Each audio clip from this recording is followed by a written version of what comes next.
Hello, this is Diana Castro, and you've tuned in to Leaders with a Mission. And if you love leadership and building community and love revolutionary ideas, this person that I have here today, you must meet her. So let me tell you a little bit about her. Her name is Marilyn, and she's a woman with a mission to spread kindness as if it was confetti. She is a soulful, wise powerhouse of service and inspiration that builds connection and community. She is a kindness influencer, a speaker, a leadership trainer, and a word wizard that makes anything into an acronym. And with you, Marilyn. I was like, I am a wizard of words and acronyms. What a great introduction. Thank you. Everything with you is an acronym. Everything. I'm like, how does she do this? This is like a superpower. No, what is her superpower? Acronym. Acronyms. I like playing with words. Thank you for noticing and acknowledging that. I appreciate it. So I love having you here as an ambassador of kindness in the world. I want you to tell us the story of how did you come up with, kindness as your mission, as your business, as your way of legacy. Tell me.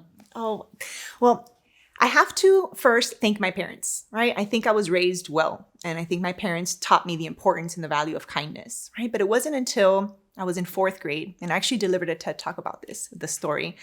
My fourth grade teacher, I was having a bad day, and my fourth grade teacher took the time to tell me, how are you feeling? How are you? And she said these 4 words to me that I just never forgot, and I believed as my identity. She's like, Marilyn, kindness is your superpower.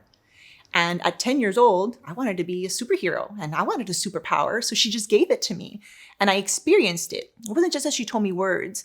I went from a place of feeling sad, helpless, unseen, kind of insignificant, to immediately feeling empowered and seen and heard.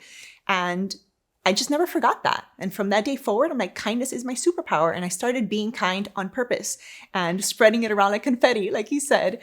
And it really, I think, just set me on a path in life that even throughout my careers and everything that I've done, where kindness was always like the foundation, right? And it's really only recently, thanks to the pandemic, that I actually put on the hat of I am a kindness influencer. I love it. I love it. So how does someone gives herself permission to do this as a business, as a way of life? Because it's like, also, what do you do for a living? Oh, I'm a kindness influencer. Thank you. Nice to meet you. Like, Yeah. How does that happen? Because it's not your common everyday thing. And yeah, tell us about it. Yeah. So I love to say that I am myself for a living, right? So when people are like, what do you do for a living? I'm myself for a living. And that just feels good, right? And when I tell people that I'm a kindness influencer, there's always like, oh, I love that. So I either get like, oh, that's so cute. That's so cute. I love that. We should have more of that in the world. Or they're confused, like, yeah, but how do you make money? Monetize that? Yeah, exactly. That's the other question. Yeah, that's cute, but how do you make money? Right? So when I say that I'm a kindness influencer and how that relates to my business and what I've done is my mission is to be the spark of kindness, connection, and community. And I do that through speaking. I'm a podcast host. I do keynote speaking and I MC events. My background is as an event planner for like 20 something years. So I bring that into like a stage, right? So that's kindness and connection, really using kindness to spark meaningful connection and conversations with people. How can we use kindness to better connect with ourselves, with other people, and this universe and globe that we're all walking around in, right? And I use it to build community, right? What are events? Events are community building events. So I kind of just broke down all the things that I do as a speaker, as a leadership trainer, and an event planner. At the bottom of that, what I really care about is kindness. Like kindness is what brings people together. Kindness is what helps you connect with others. Kindness is what changes the world. So I'm like, I've been doing it this whole time. I just didn't lead with that. I didn't lead with who I am. I always led with what I do. And I think that's been the biggest shift in myself and in my business and the way that I introduce myself to people. I no longer lead with what I do. I lead with who I am. I love that. So since we already know that your superpower is acronyms, can you tell us a little bit of how does that look like? Because I'm sure people going like, what? What does that look like for you? How do you do that? And you also implement it in your business. So give us a little insider's information on what that looks like. So, I think the first acronym that sparked all the other acronyms was PARK. PARK is my mission, which is to inspire people to perform acts of random kindness. Park. And that was my nonprofit. That was my movement. I started in 2010. We're about to be 13 years old or so. And that was the first acronym that I wanted people to remember. Like, how can we make kindness sticky? How can we make it contagious? By reminding people, right? And it's a verb. It's like, park, do it. Like, it's not just, oh, what a nice philosophy. That's so cute. I want you to agree with me. No, I want you to do it and to perform the act of random kindness in your everyday life. And I believe that by being a Parker, I call people that perform acts of random kindness a Parker. That's 2 acronyms for you if you're keeping track. It just started catching on, and people are using like my lingo. One day I have a dream that it'll be in the dictionary as an actual like verb. That would be so freaking cool. Awesome. And then as far as how I use acronyms, like in my leadership training, I really feel that acronyms are a helpful, like educational framework to take big concepts and bring them down to a practical application where you can remember to do the thing, right? Because you go to conferences or you go to courses or you read books and you're like, okay, this is all great, but do you actually implement the thing? How do you remember the thing? So acronyms for me helps me to break down concepts into something that's actionable and memorable. And I've got tons of them. I will share, at least I shared 2. We'll keep it simple here today. And what about your podcast? Tell me a little bit about that. Yeah, so Time to Be Kind with Marilyn Q is my podcast. I launched it April of 2020. Obviously, we all know what happened March, right? The month right before, where we were all kind of hit with this opportunity to take stock of like what really matters, right? And I had an event planning business for over a decade that I had been building. And in one day, I lost all of my business, all of my contracts, all of my money for the rest of the year. And I was 3 months pregnant, and I had like a 1.5-year-old running around in a small 2-bedroom apartment. My husband is a musician. He lost all of his, events and business too. And I had a moment. Of, what happened here? What is going on? And what am I going to do? And I made the time to be kind with how I was feeling. And just kind of let that settle and say, okay, what do I do now? Like, how can I take what I'm passionate about and continue working and continue making an income? And what I came up with was, I have my voice and I've always been speaking, and I can talk to people, and I know I can spread kindness. I know I can make meaningful connections with people. I know I can build community. How can I do that from my living room, in my house? And video was not my friend back then. Like, video was not what I would have chosen to do, but I was kind of forced in that direction. I said, all right, let's do this. This is the opportunity to get past my own self-doubt, my own, resistance. You surrendered. And I really did. And my husband, thankfully, is my like sound engineer, my tech guy, the everything. And he set me up in a little like lunch tray table in my living room, the computer, the screen. And I started teaching and I started talking from my living room. And here we are. This time later, I have my podcast and I do leadership training virtuals all over the globe now. And I'm on video and use my voice now. So it was really an empowering pivot. And it was actually a very quick pivot for me, which I realized when you're really clear on your mission, and you give yourself the moment to kind of pause and assess, it was actually really easy for me to go from planning events, running around, working every night and weekend and holidays to like, all right, I'm speaking into a microphone and I'm talking into a camera and I'm still continuing my mission each and every day. So it was actually freeing and super empowering.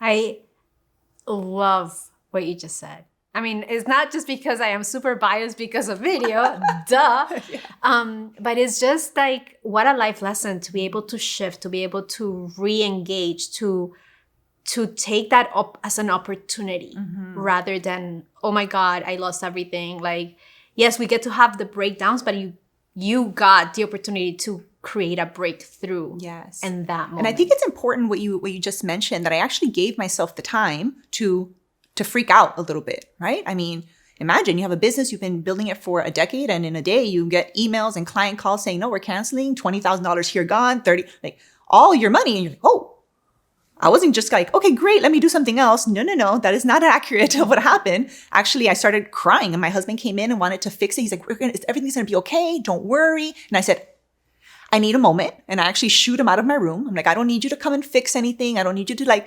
dismiss how I'm feeling right now or make this better. Like, this is a problem and we need to. And I want to take a moment to exactly like process it. Exactly. So I did in my room for a while. I sat there. I have a yoga background. I've been practicing and teaching for a long time. So I'm like, I I'm very aware of what's happening in my body and in my brain. And I was pregnant again. And I really was mindful. I didn't want to flood my body with all this stress, and anxiety and worry and doubt. So I just gave myself a moment to have it.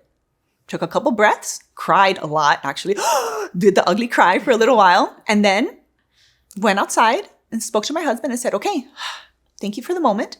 I really think that this is the opportunity to shift, and we can launch the podcast, which I already had in mind to do. It was for kind years, of percolating in your brain. For years before, but I was just too... chicken. Yeah, let's put it out there just like that, way too chicken to do it.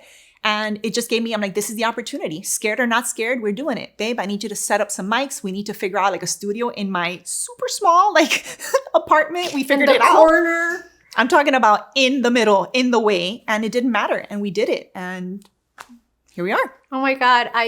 There's so much I can feel in my body, like the joy and obviously after witnessing what you just mentioned, like you had the moment. Because I do feel like we are flooded all the time with good intentions, people like that are out there to support us in mindset and all of this stuff, which is amazing. But they're always like, be positive, like only talk affirmations. But the truth of the matter is that while that is amazing and that works, there's a place for that. But it doesn't happen until we actually have a human experience of the breakdowns and like the ugly cry, and that nobody talks about it because usually social media is all about the beautiful and most enhanced moments of life.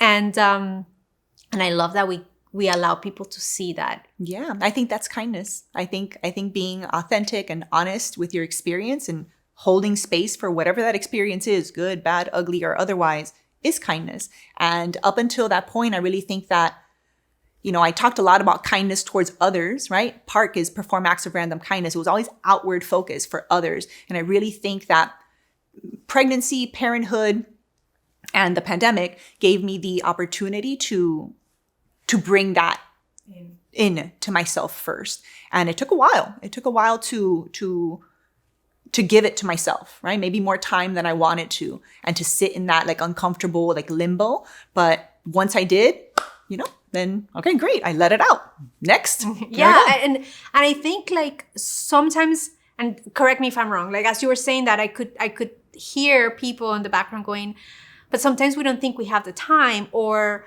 we think that we just have to put up with it. And we just have to like go through it. And what I am realizing, or the aha moment I'm having while you're saying, is that if we actually give ourselves the time to break down so that we can process everything, we can speed up, or like it is easier to find that clarity and be like, okay, now that I threw up, I emotionally threw up. And now that I feel back in my body, like it's not necessarily perfect, but now I can make decisions from a more integrated place. Yeah. I always imagine, or I use the analogy of a snow globe, right? If you have a snow globe, you're just constantly shaking it up, right? And you're just shaking it up all the time, and you don't put it down, even for 30 seconds, to let the snow like settle. To experience what the beauty of it is. To experience what's happening and let it fall and be like, oh, so that just broke down. Oh, I no longer have that. Okay, that's not going on. I just have it. Watch it. That's what yoga helped me, right? Mindfulness and awareness. Mindfulness is without judgment, looking at it without judging it, without making it good or bad. Just like, wow, this is happening. I don't understand it. I'm scared. And allowing that.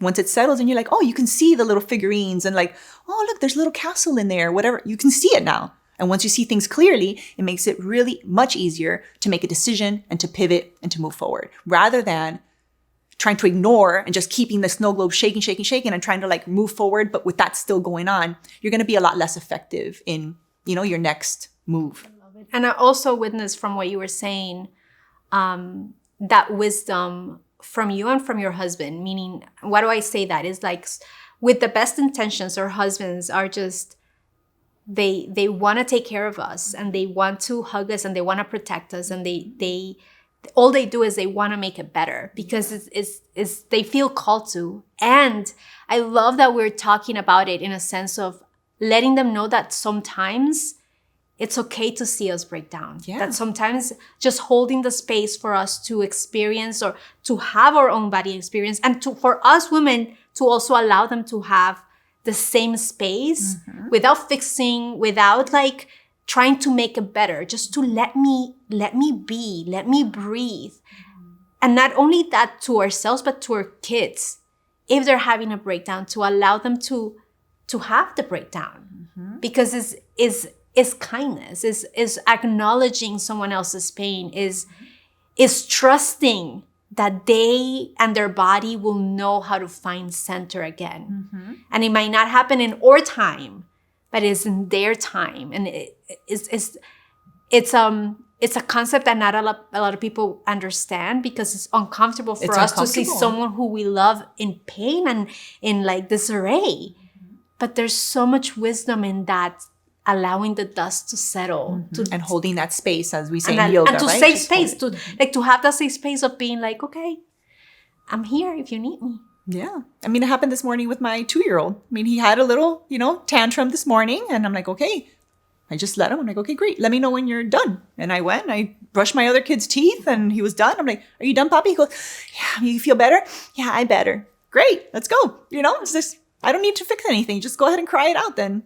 You'll be fine. You'll be fine. You're not, like crying, it's not a disease, or you're not gonna, and I think that's what's happening. Like shifting, I'm having all these aha moments in here, like trying to control someone's emotional experience because of this driven way of success that is happy and dandy all the time, is creating all this disconnection between our youth, that they don't understand how to cope with their own emotions, that they are holding so much inside that it's heavy. It gets heavy. Yeah, we have to make it okay to let it out. We have to make it okay. And it starts with you allowing yourself to be okay with letting it out, right? So like you said, my husband was well-intentioned. Like, I love you and I need a moment. Could you please leave my room? Like, it wasn't that nice, actually. I said, stop, get out. Like, it was like, stop, get out. I need a moment. And holding that space, right? And even going back out there and be like, thank you. I know that you want to help and fix. I just needed that moment. He was like, great. Now what are we going to do? Right? And we were able to work together. So I really think that you hit the nail on the head, being able to express that it is kindness to hold space and allow other people to have their own emotional experience, right? And then when they settle, like, where can we go from here? And the next thing, because I know what I opened the show with was how to build community through this revolutionary idea of kindness. Like, this is like, what? Kindness? Tell us about how do we get to do that? Like, how have you seen it play in corporations? How can kindness create better leaders? How can kindness create better communities in your eyes, based on someone who is an expert in the subject of kindness? What can people do? How can they implement? Yeah, so definitely kindness starts with you, which I think is the hardest part, right? Because people, we think, oh, love your neighbor.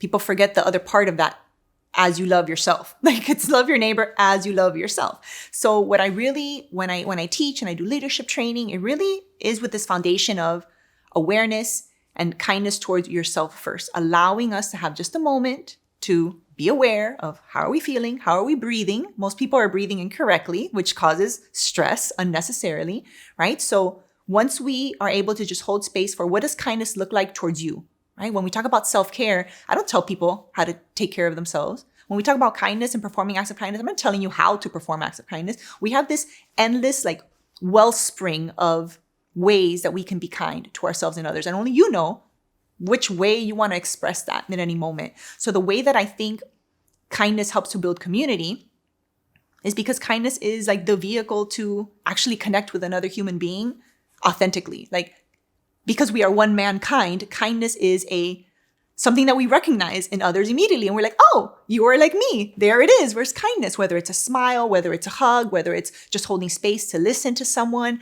whether it's a compliment. I mean, again, I could go on and on. There's so many different ways that we can use kindness as an actual skill, a muscle that we can practice on purpose at work, at home, and out in the world. That naturally leads to connection. And when you have connection with yourself and you have connection with others, and even when the world, while you're walking around, like looking at a tree, looking at the clouds, the sky, and actually just being aware of what we're doing rather than just walking around all day how we're used to living now, like looking down on our phones or just in our own head, right? That's connection. And how that all builds community now all of a sudden we feel like we're connected as one mankind. Now we are a community. We're not just like, this is me and this is like my own problems and what I'm working on. What we know about empathy, right? I mean, empathy is like a deeper frequency of kindness, I think. Kindness is like the easy, if we look at a radio dial, kindness is like the one that we could all tune into because it's natural to us. Empathy is a deeper frequency, something that we really have to practice in order to be able to feel like someone else's experience and go there. That's a deeper level. But when we can do that, again, that's like an exercise. You're exercising this muscle. Building community is natural. It's natural because now we feel connected to each other and we can build a global community and elevate mankind easily if we are responsible for our own mind, our own behaviors, and the way that we interact with each other with kindness. It naturally happens. What I'm hearing is like, it's about ownership of our own kindness. Because we only can give from what we have. Mm-hmm. You cannot give something you don't have. Yeah. The first product I ever created, like a physical product, were cards. They were like affirmation cards in essence. And it was, I am kindness.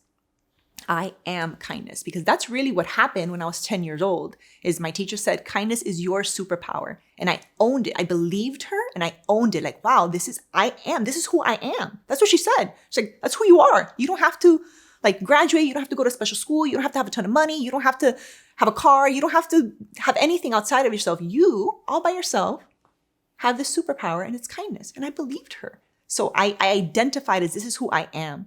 And I think that once you know who you are, it's a lot easier to show up in the world and at work and at the grocery store and in traffic. Nobody gets to define you but yourself. By yourself, when you know who you are, it's easy to be that. Yeah. It's easier to be that. And does it mean that, people say, Marley, you're the queen of kindness. And I'm just like, no, I'm the queen of my home. I'm only the queen of my home. I like to be the spark of kindness. I'm really here, honestly, to remind people, to remind you that that's who you are. That's the essence of wellness. I actually think that kindness is the number one driving factor of wellness. It's not diet or food or sleep or your yoga membership or absolutely anything outside of you. Kindness. How you think, how you're talking to yourself, how you treat yourself, that will elevate your wellness more than any of those other things. I love it. And I find it to be true. Like, I often hear a lot of women, they have this little voice in their head, and some women experience a very nasty, very like mean inner voice. I became aware of it when I went to a lot of women. I always had this like little mind, but my inner itty bitty committee is really fun. It's not necessarily a mean one. I just experienced it when I was pregnant with my first daughter, that I started hearing her become mean. It's like she was being so mean, and at some point I had to tell her, hey, shut the hell up. Mm-hmm. If you have nothing nice to say, I don't want to hear you. Mm.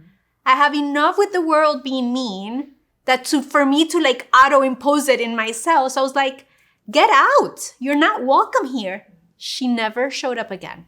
Never, ever, ever has to. So I love that you mentioned that, because yes, it starts with us. So this is a staple in what we do here. And it's like, what is your personal definition of leadership?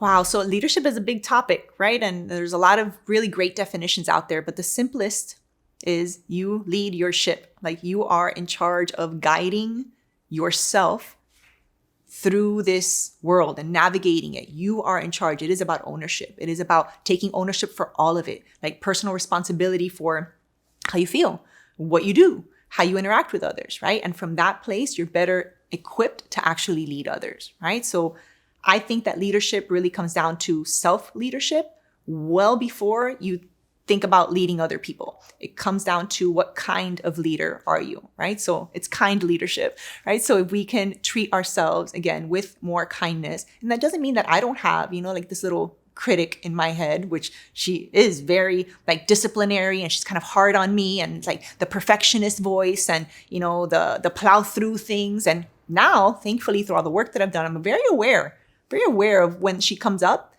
And I'm even kind to her. It's like, you're so cute. There you are again. Are you scared? Are you trying to keep me from doing this thing because I've never done it before? And that's why you're scared and you're trying to keep me from doing it because it's scary. But I feel you. It's okay. Listen, this is like the next chapter. And like actually relate to yourself with kindness it changes the game. It is an absolute game changer to have kind leadership towards yourself first, because it makes it way easier to lead other people. I love it. That is such a beautiful insight. Like, I was actually mean to her when I was like, listen, I don't need this. You can go. And I also have an opportunity to like listen to her. Yeah. She's just, and it's okay to be like, hey, to hold space and be like, okay, and then you're not welcome here. Like, this is not your party right now, but thanks for showing up. I see you. Next, like, who I need right here, right now is a calm, centered, confident Marley. Thank you. And like the other one can just, here, stay in this little like space there. But here's your circle. I realized you can't keep her there, but at least she was acknowledged. She was acknowledged. Oh, I love it. Thank you, Marley. And what books are you like devouring that you feel that the world must know about?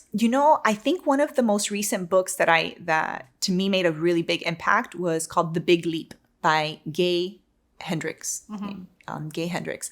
And that book was really about like personal freedom. It really talked about like our upper limit problem, which are like kind of these lies that we tell ourselves that keep us from making like big leaps in our lives. And I read that book just at this time during like the pandemic and this whole shift. And it was really, really insightful to understand which are the beliefs or the lies that we're telling ourselves that are keeping us from making the next big leap. And it was an incredible read and really, really powerful book. So I would recommend The Big Leap to anyone that's looking to make a big leap in their life and are maybe feeling some like resistance or like fear or have the voices kind of keeping you there. That would be a really good one. I love it. And where can people find you? Where can people get more kindness and like spread like confetti? I spread kindness for free all day long on the socials, on the social medias. I think I'm most active on maybe Instagram, but I'm on all channels at MarleyQ, so MarlyQ, and marleyq.com. Best way to reach me. I love it. So if you are also an agent of good in the world and you want to spread your wings up and out and about with the power of video, I'm going to invite you to visit us at 4productions.com, and I'll see you in the next one.